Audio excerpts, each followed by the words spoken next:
You're listening to Stories from the Presbyterian Pew.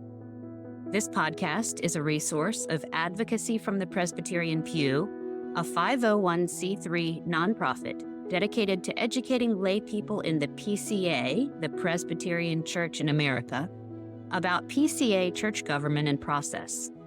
On our website, we offer free, self-paced courses to help you understand the Book of Church Order, the BCO. These courses cover how the BCO works in theory, but what does it actually look like in practice?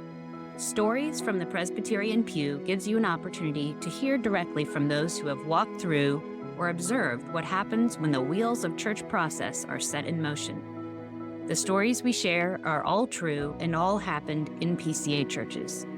All names and place names have been changed to protect the identities of the storytellers and others who play a role in their stories. Our goal is to facilitate understanding and awareness. Think of these stories as case studies, embodied and brought alive by the voices of our storytellers.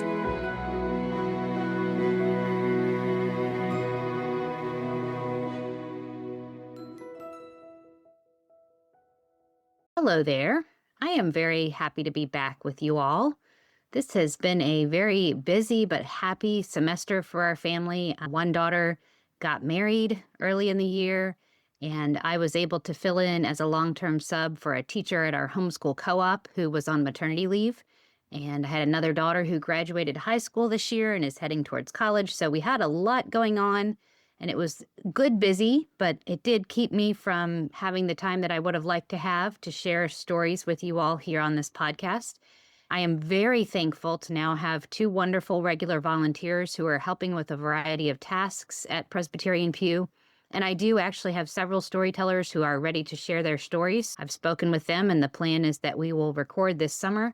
And then hopefully in the fall, I will have new storyteller episodes ready for you. One thing that I did want to let you know, just a bit of housekeeping, we unfortunately discovered that the contact forms on our website were not working properly. We're not really sure how long that's been the case, but one of the really discouraging things we discovered during testing that while the website forms were not sending contact information to us so that we could respond, they were sending confirmation messages to the people who used them. So the people who have submitted their information and asked to be contacted did get lovely notes saying, yes, we got your message and we'll be in touch with you very shortly.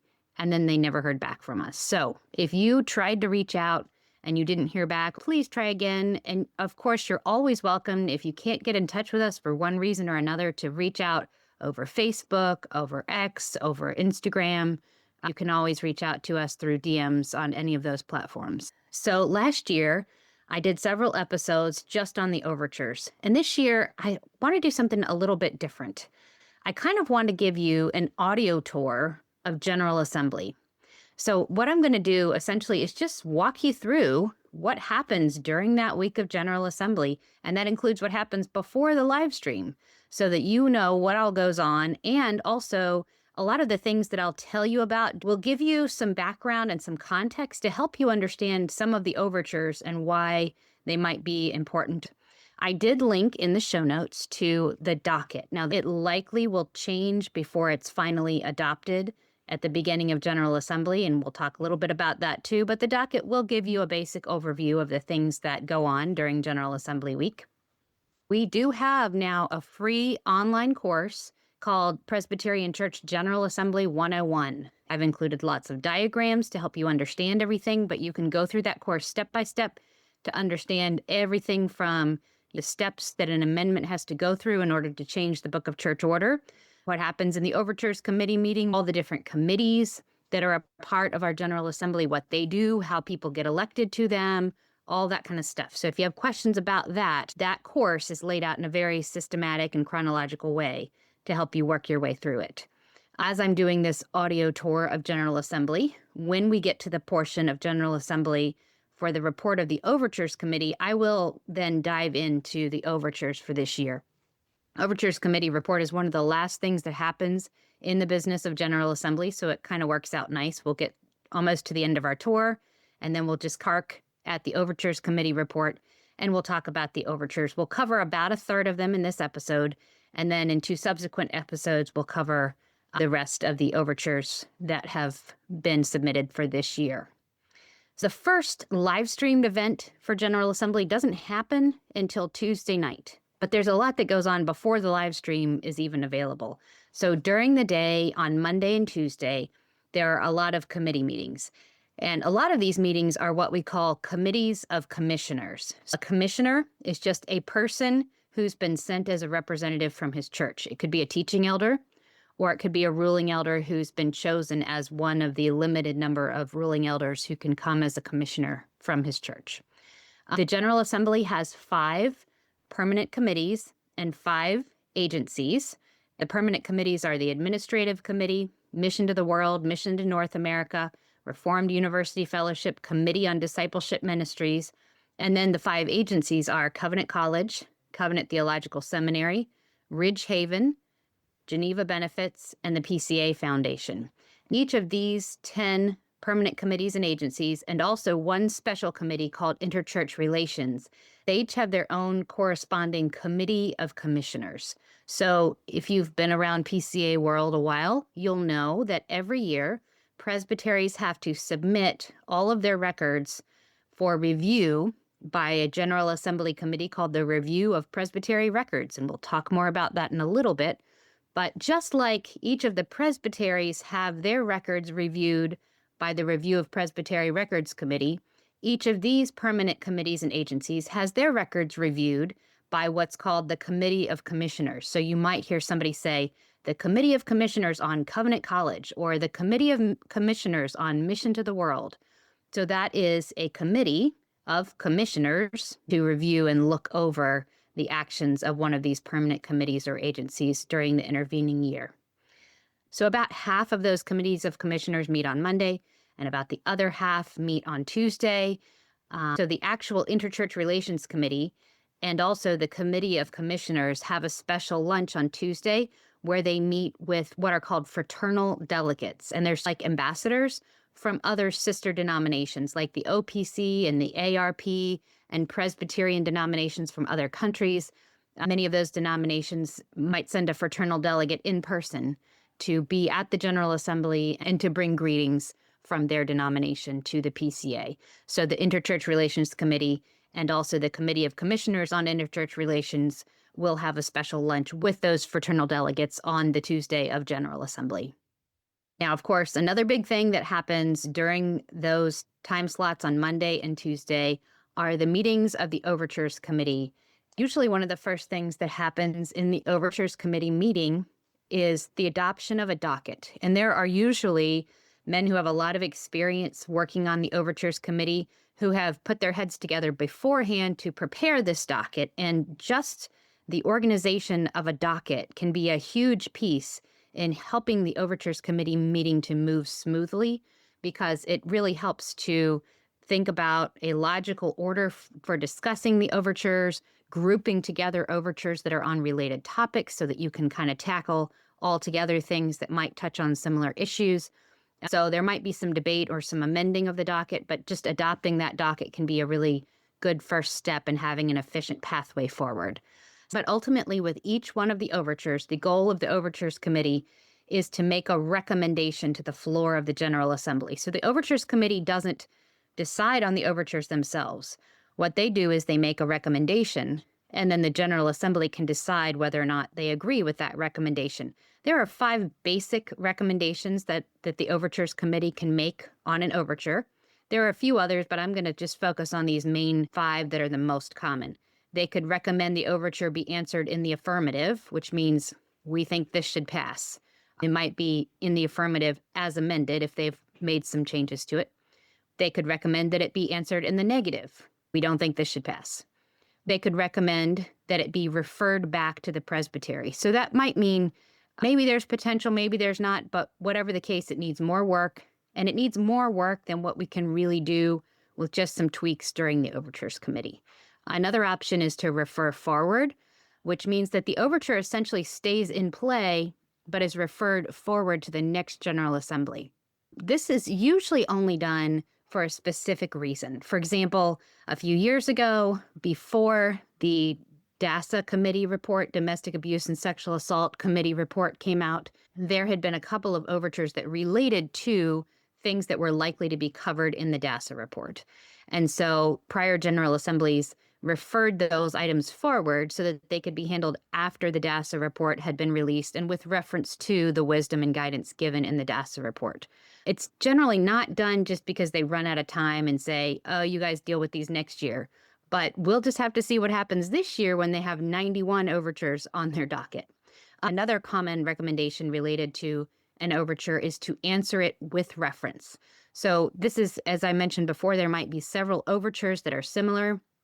So let's say overtures 1, 2, and 3 all address the same issue. And the overtures committee decides, you know what, overture 3 is really the best way to handle this problem. So then they might recommend that overture 3 be answered in the affirmative. We think this should pass. And then they would recommend that overtures 1 and 2 be answered with reference to overture 3. So in other words, whatever happens to overture 3 should cover what was requested in overtures 1 and 2. Also, another thing that happens during the week of General Assembly prior to the live stream beginning, on Tuesday afternoons, there are a whole number of seminars. Sometimes they're vendors, sometimes they are leaders or teaching elders within the PCA who have things to present, maybe on an organization, maybe on a topic that's near and dear to their hearts. And I have never been able to attend those because the Overtures Committee always runs past the time when the seminars are taking place. But the good news is that all of the General Assembly seminars later become podcast episodes on the PCA's Gifts and Graces podcast. And I will link to that in the show notes. So if you see a seminar that looks interesting, but you're not able to attend General Assembly, you can still hear it later as a podcast episode. So as I mentioned, the main meeting of General Assembly opens Tuesday evening with worship.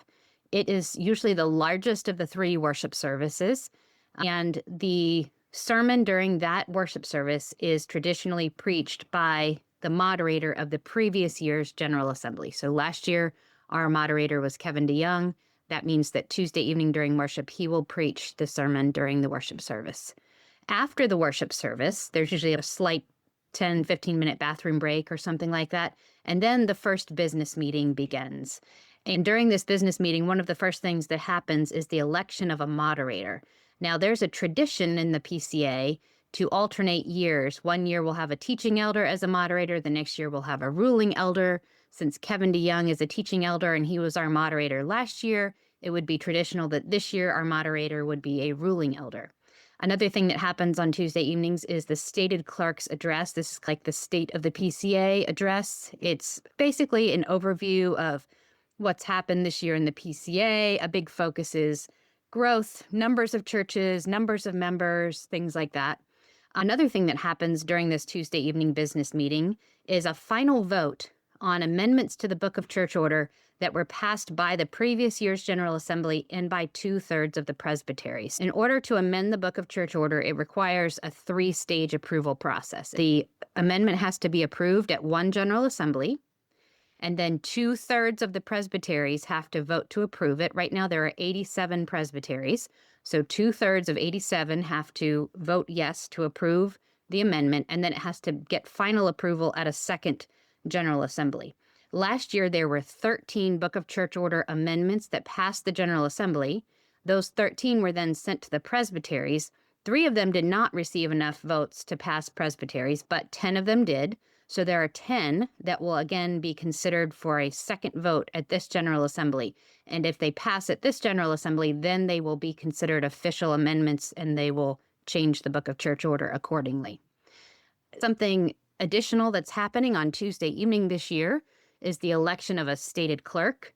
Right before last year's General Assembly, the stated clerk, Brian Chappell, resigned.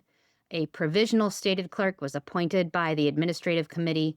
The man that the administrative committee has nominated for stated clerk is Fred Greco, who's been a pastor in Texas for many years and is generally considered to be very knowledgeable about the Book of Church Order, which is an important asset to have if you're going to be the stated clerk. Also on Tuesday evenings, there are sometimes partial committee reports. We'll talk more about all of the different committees that report during the business meetings of General Assembly, but there are a couple of committees that could potentially recommend amendments to the RAO, the Rules of Assembly Operation, which govern the procedures of General Assembly. Amendments to the RAO require something unique. They require 2/3 of the registered commissioners. So not just 2/3 of whoever happens to be voting in that particular vote, but 2/3 of all the men who have registered to be commissioners at that General Assembly. And so current thought is that Tuesday evening business meeting is the best attended meeting. And so if you're going to get 2/3, that's your best chance to do it at that meeting. There's been some observation recently that perhaps that high point of attendance has shifted to another time during General Assembly. So maybe in the future we would see those items handled differently. But for now, the tradition has been that those items are addressed on Tuesday evenings when there's potentially the highest attendance. Wednesday morning, the first item that is currently on the docket is the ad interim committee or the study committee on revising the directory for worship for constitutional use. So currently, the Book of Church Order has 3 parts. The first part is our form of government, which covers the structure of government that we have in the PCA. The second part is the rules of discipline, which covers things like investigations, trials, censures, all the things that fall under church discipline. And the third section is called the Directory for Worship. And the Directory for Worship is not currently constitutionally binding, except for a few parts. And that's been something that's been debated off and on over the last several years. Multiple overtures have been brought to request a certain section be made constitutionally binding or be amended and then made constitutionally binding.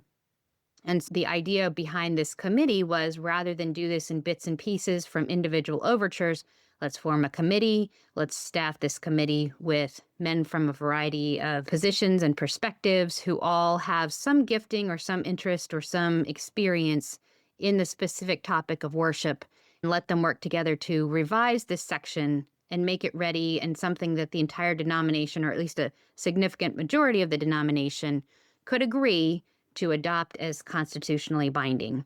That document has been produced and it's been published, and I've read it.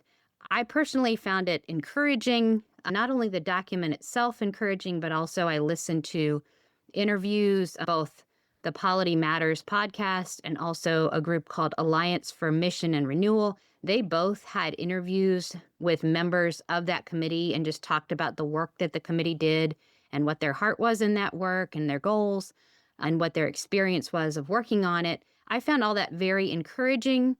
It's not clear yet whether this committee will actually get to present their report this year and then be dissolved as a committee. There's a deadline of 90 days before General Assembly for these reports to be submitted, and this report may not have made that deadline, so there's some discussion about whether it can be presented this year or needs to wait until next year. At the moment, there is a space for it on the docket, so if it does happen, it would happen first thing on Wednesday morning.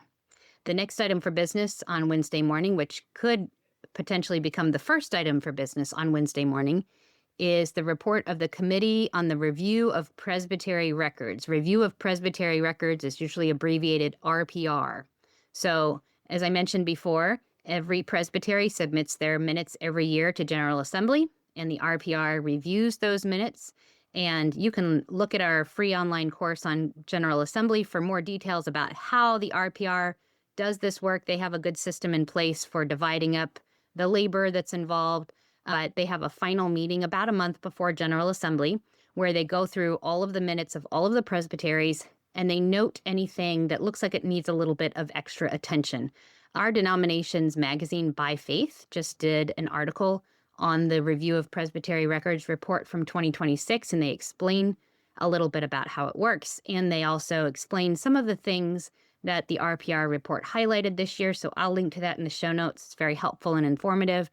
But essentially, the RPR is going to point out 3 different types of things. The least significant is what's called notations. So these would be things like typos and things like that. Exceptions of form is the next type. And this is when there's some kind of violation to essentially the policies and the procedures for keeping the minutes. And then finally, exceptions of substance. These are reserved for when there appears to be a violation of Scripture or of the church's constitution. And again, all of these are asking presbyteries to either fix or clarify something in their minutes. During the RPR report, many things may be passed what's called in omnibus or in gross. So what that means is that the RPR, obviously after reviewing the minutes of 87 presbyteries, has many recommendations.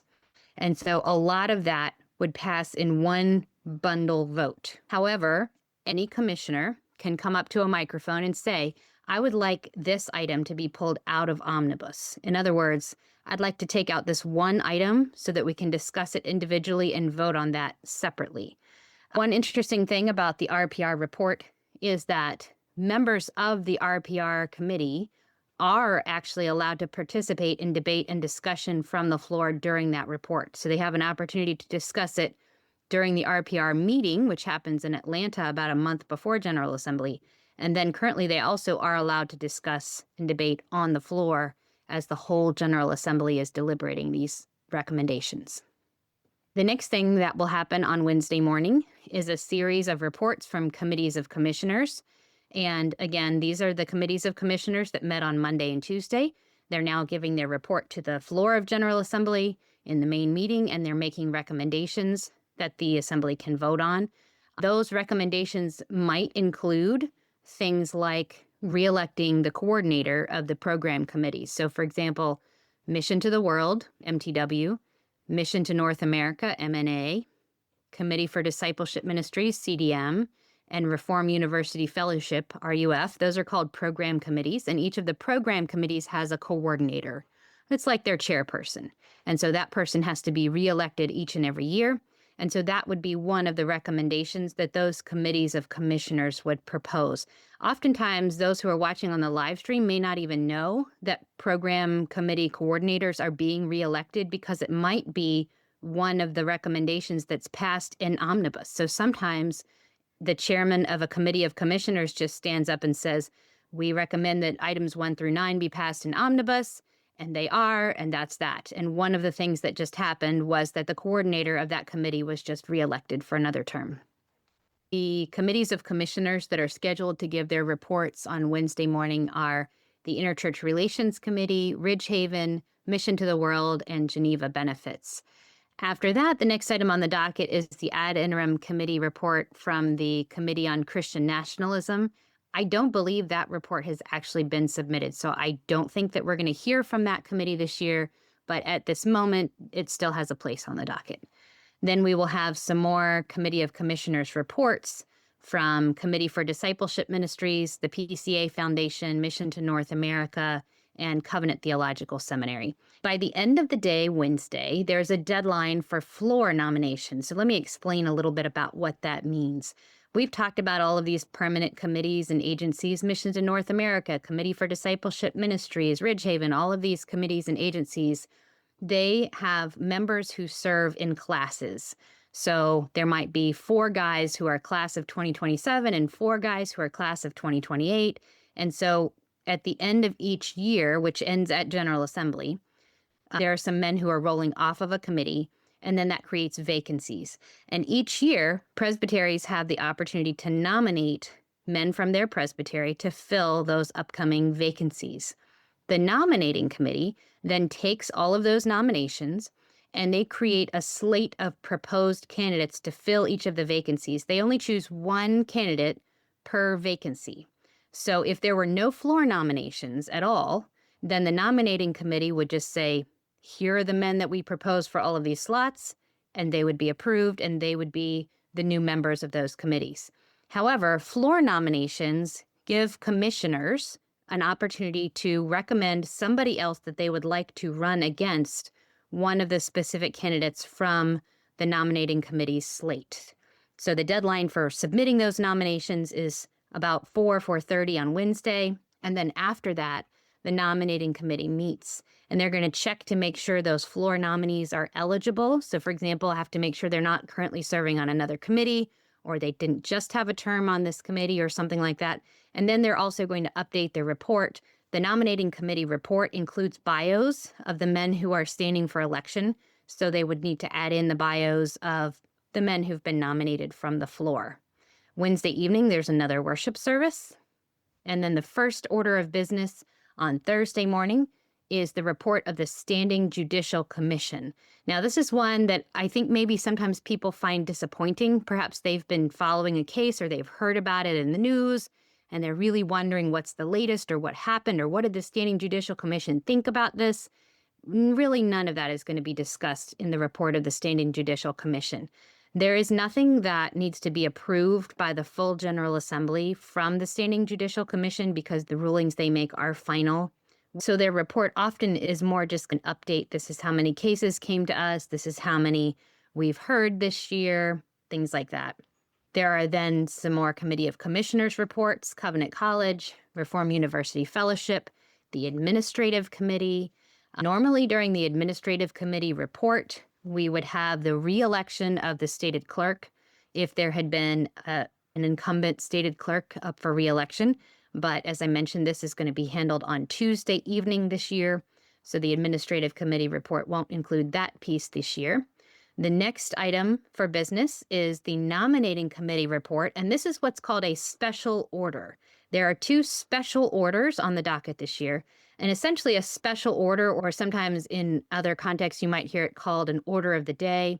Essentially it means that if the things that were happening before this are not quite done, at the time that this is scheduled, everything else stops, and we jump right to this item, and then all of those things can resume after we finish this special order or this order of the day. So the Nominating Committee report is an order of the day, which means it's going to happen at that time, even if the things that came before it aren't quite finished yet.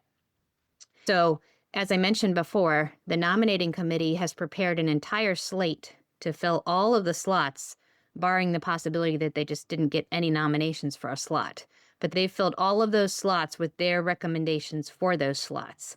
And so any slots that are not contested by a floor nominee just get automatically approved at the beginning of their report. And then whenever you see an election, so if you're watching the live stream and you're seeing a vote between 2 or more people, those are only happening when there's been a floor nominee to contest one of those slots. So all of the voting that happens is to decide between a nominating committee recommendation and then a floor nominee, or sometimes 2 floor nominees or more. So all of those votes just happen right in a row. There's no debate or discussion during the Nominating Committee report. Once all of those votes are handled, their report is done. The next item on the docket is the Overtures Committee report. And this year, the Overtures Committee report is a special order. I don't remember that having been the case before. Maybe I'm remembering incorrectly, but my intuition says that this is because we have so many overtures to cover this year. The Administrative Committee, as they developed the docket, felt it was important to make this a special order so that it could happen efficiently at the right time and not be bumped back by other things that took longer than expected. Now, the voting that happens during the Overtures Committee report can be a little confusing because remember that the commissioners to General Assembly are not actually directly voting on the overtures.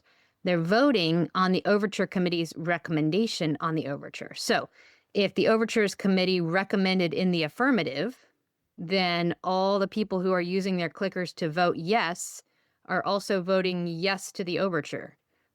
But if the Overtures Committee recommended in the negative on the overture, then all the people who are voting yes to agree with the Overtures Committee, which essentially means they're voting no on the overture. So that part can get a little confusing. You just have to remember that they're voting on the Overture Committee's recommendation.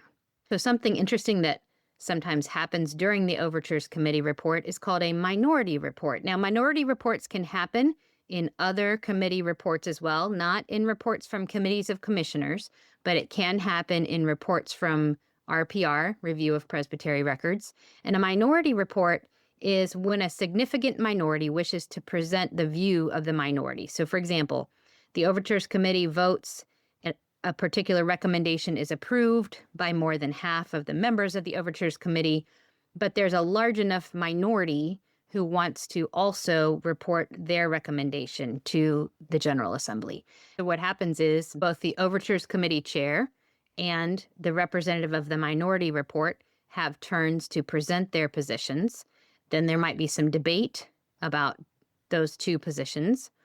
and then one of those positions is selected to be the main motion going forward, then there might be additional debate about that motion that's now the main motion, and then there would be a second vote on that main motion. So it can take a lot more time, but it really is an important part of parliamentary procedure, specifically Robert's rules, the type of parliamentary procedure that we use in the PCA. It's a significant way to preserve the voice of the minority. This was a flyby view of a lot of things that are covered in a lot more depth in our free course, Presbyterian Church General Assembly 101. So feel free to check that out if you'd like to review some of these ideas or get them in a little more detail. So now that we are at the Overtures Committee report, it is time to dive into the overtures. There are 91 overtures this year, 90 that were newly submitted for this General Assembly, and then one that was referred from last year. Most of the overtures are numbered 1 through 90, but there is one overture, the one that was referred from last year, that's numbered a little differently. If you look at it, it makes sense. It's 2025-49. So what that means is that last year it was Overture 49, and this year it's got the prefix 2025- to distinguish it from this year's Overture 49. So I've created some categories just to help me group them in ways that felt helpful for discussion. These are not official PCA categories or anything like that. We're going to talk about a third of the overtures in this episode, and then the rest of them in 2 additional episodes. Before we dive in, I just want to mention that while my discussion of these overtures is going to be fairly basic, just a simple description of what the overture does, what it's about, if you want to dive into all the ins and outs and maybe hear some different positions and things like that, there are some great resources out there. I'm linking them in the show notes. But just so you'll know, one is the Polity Matters podcast. They did a 3.5-hour episode with the 3 hosts of the podcast plus a guest, all 4 of them discussing all 91 overtures. So if you want to get into all the nitty-gritty of the ins and outs of these overtures, that's a great resource. Also, there's an organization called Alliance for Mission and Renewal, and they are putting out 3 roundtable discussions with different gentlemen who have a lot of familiarity with the Book of Church Order and with overtures. I believe 2 of those episodes have been released so far, and a third one is to come. And then also one of the hosts of the Polity Matters podcast created a resource called an Overtures Library, and it's pretty cool, actually. It has a link to the full text of each of the overtures, but also it has commentary on each of the overtures from a number of different folks. And on the main screen, you can get a quick overview of each person's recommendation, affirmative, affirmative, negative, for each overture. And then you can click into it to read more about each person's commentary on the overture, and you can download a full PDF of each person's recommendations and commentary on each one if you are so inclined. So I've linked to all that in the show notes if you want to dig deeper. The first type of overtures that we're going to talk about here today are presbytery boundaries. There are 5 overtures that request some kind of boundary change. These are actually not handled by the Overtures Committee. They're handled by Mission to North America, which is the domestic missions branch of the PCA, but it also handles things like presbyteries and church planting and presbytery boundaries. So there does not appear to be any conflict or consternation about any of these overtures. They're probably going to easily pass. There are 3 overtures that request something related to study committees. The first one is the 2025-49 overture that was referred from last year. So a little bit of background on study committees. The rules of assembly operation say that there can only be 2 study committees in place at a time. And in order to overcome that limitation, it would require a 2/3 vote of the General Assembly. So to have a third or further study committee is a higher bar, less likely to pass. Last year, there were multiple requests for study committees. So 2 were approved, and this one was referred forward with the idea that perhaps it would have an easier chance of passing this year without there already being 2 study committees in place. However, it does not look like the Study Committee on Christian Nationalism will be reporting and dissolved this year. And it's unclear whether the Study Committee on the Directory for Worship will be reporting and dissolved this year. So if neither of them finish their business, then there are still 2 study committees in place, which means that a third study committee would again have to hit that 2/3 bar. So this study committee is a request for a study of AI and specifically how that's used in a church setting, in a ministry, perhaps a pastor, crafting a sermon, things like that. Overture 80 is a request for a study committee on critical race theory.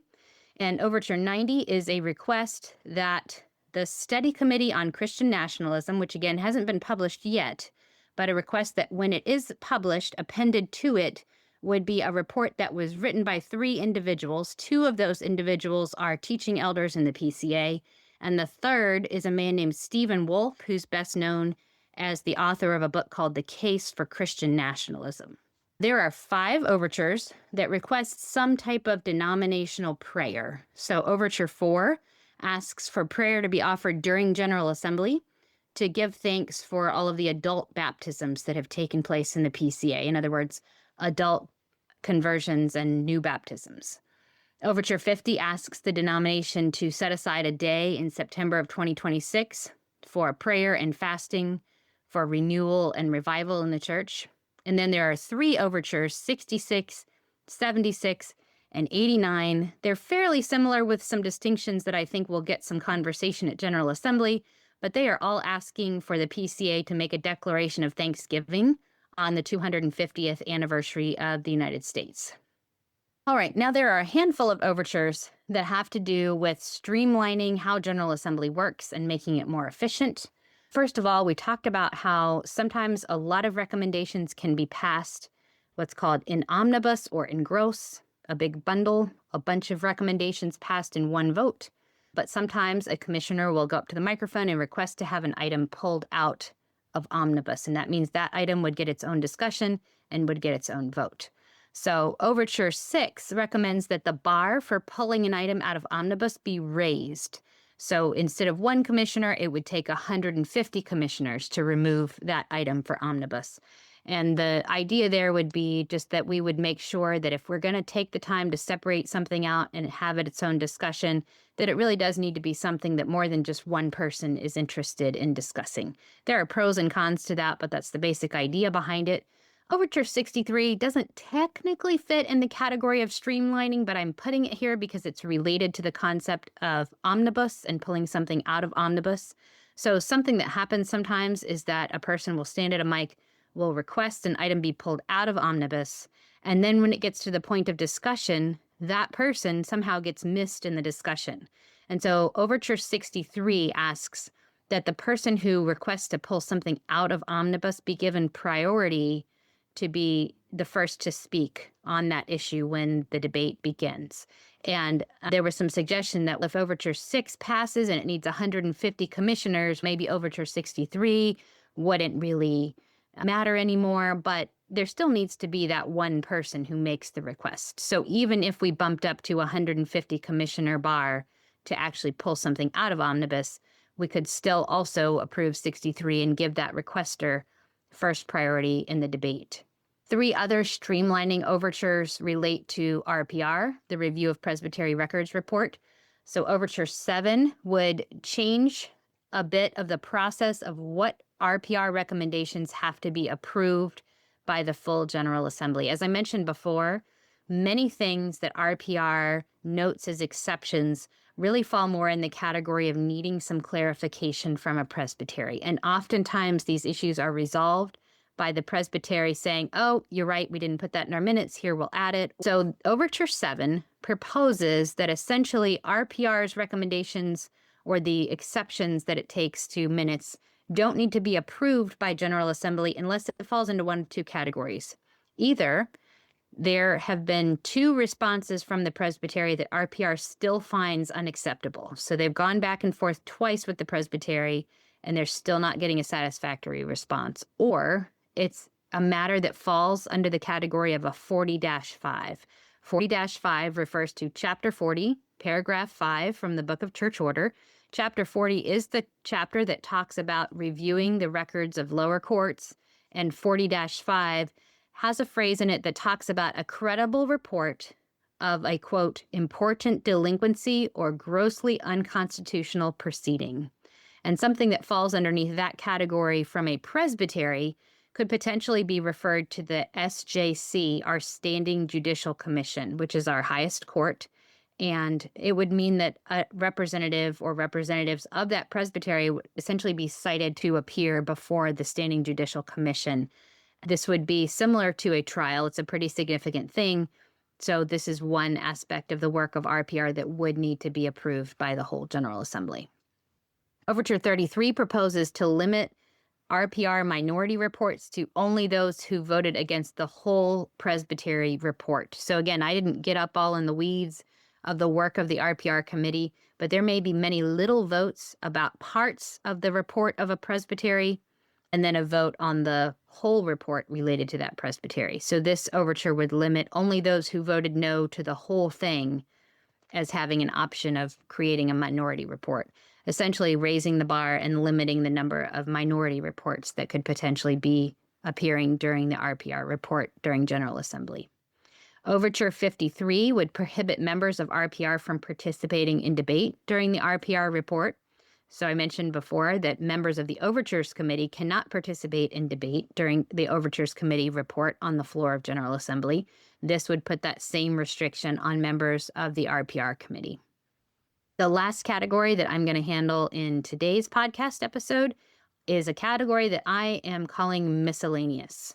So these are overtures that just don't seem to neatly fit into any of the other categories that I've discussed today or that I'll be discussing in future episodes. So we're just going to run through and cover what each of these individual overtures does. So Overture 13 clarifies the numbers of elders and deacons that would be needed in order to form a commission from a session. There are rules in the Book of Church Order about how many elders, teaching elders, and ruling elders you need to form a presbytery commission. This would clarify the requirements for a session commission. Chapter 5 of the Book of Church Order is about mission churches. In other words, churches that have been started. We sometimes call them church plants, but they don't yet have their own session. They are not yet particular churches. And Overture 19 seeks to add some specificity to a particular paragraph in this Chapter 5 about mission churches. Currently, Chapter 5, paragraph 8, says that mission churches should have the same relationship with the civil government as particular churches do. Overture 19 proposes to add the words "and ecclesiastical" to convey that they ought to have the same relationship with the ecclesiastical government as particular churches do. I've heard folks raise concerns that this could potentially blur the lines between a mission church and a particular church if we're just going to say that they both have exactly the same relationship with the broader church government. That's something that will be interesting to watch as discussions unfold at General Assembly. Overtures 20 and 51 relate to a unique situation, again, touching on mission churches. What happens when a particular church, for some reason, no longer has enough elders? Maybe some pass away, maybe they resign, they move somewhere else, but for whatever reason, you used to have your own session. Now you're down to maybe one elder or no elders, and you no longer have your own session. And I think sometimes folks assume that it reverts to mission church status, but that's not the case. It's in this middle third state that hasn't really clearly been defined. It's not a mission church. It's not a particular church. What is it? So Overture 20 proposes to add some language about churches without a governing body.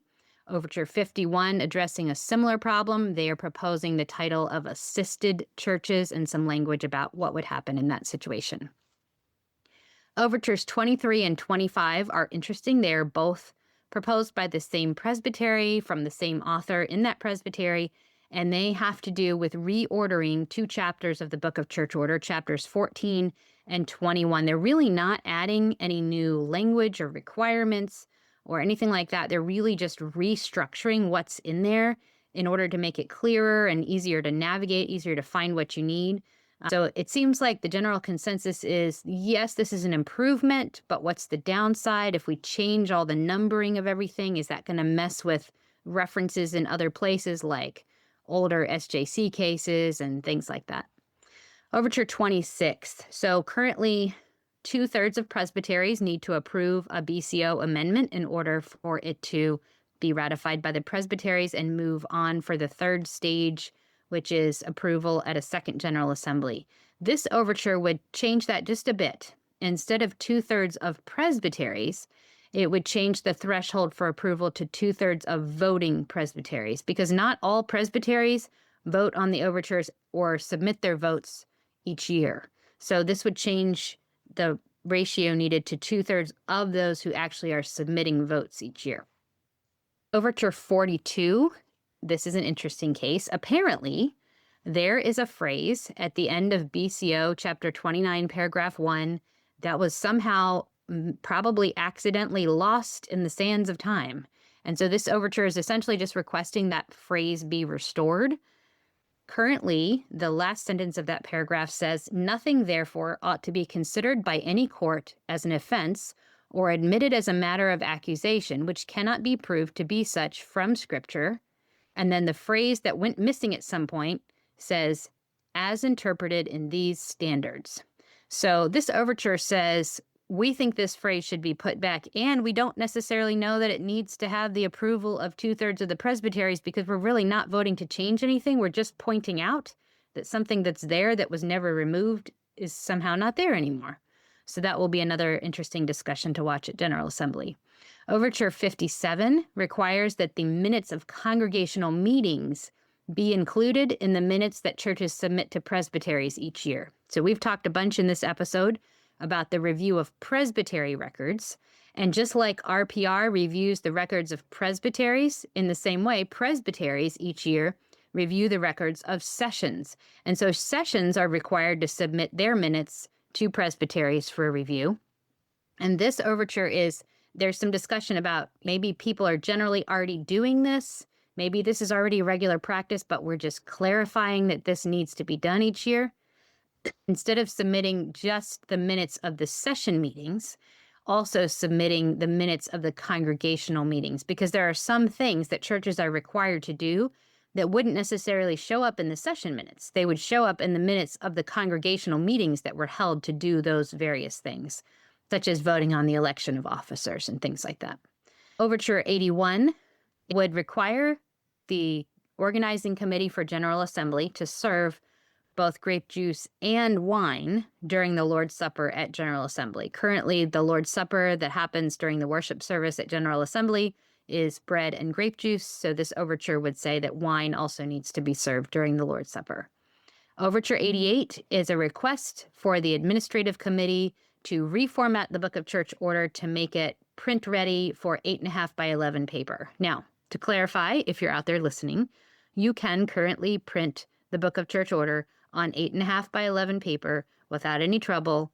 Ask me how I know. You just tell your printer that you want it to fit the size of the page that you're printing on. I'm sure that's not what this overture is requesting.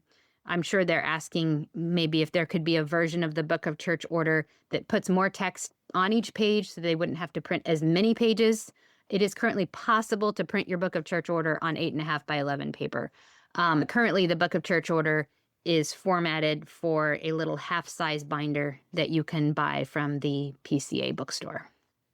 That wraps up the overtures that we are going to discuss in this episode. So just to review, what we've covered so far is overtures to change presbytery boundaries, overtures related to study committees, overtures that are requesting denominational prayer, overtures that are proposing to do things that might help streamline the work of General Assembly, and then a big bundle of miscellaneous overtures. So things that I will cover in future episodes.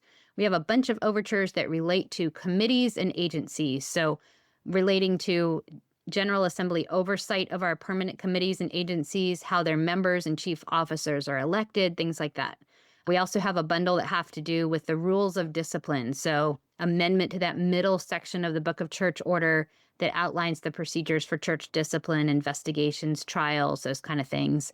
And then a section of overtures that have to do with officers, ordination, and transfers. So what are the requirements for ordination? What about the role of the assistant pastor? What happens when you transfer from one presbytery to another?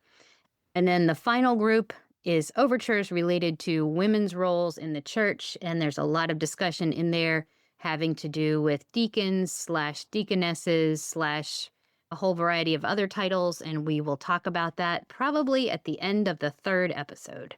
So thank you for sticking with me as we do a quick flyby audio tour of General Assembly and the first third of our 91 overtures. and I hope you'll join us next time to continue talking about some more.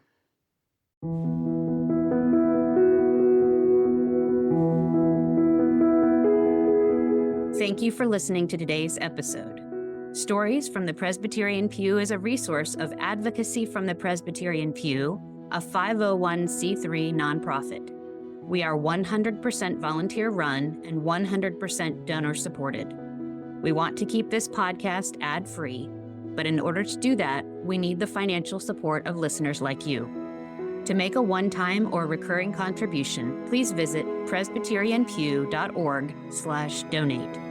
If you are interested in learning more about the governing document of the PCA, the Book of Church Order, please check out our free self-paced courses at presbyterianpew.org/courses. And if you have a question about PCA church government or something you have experienced in a PCA church, you can reach out through the form on our website at presbyterianpew.org/contact. Towards hope and healing, I'm Lynna Sutherland with Advocacy from the Presbyterian Pew.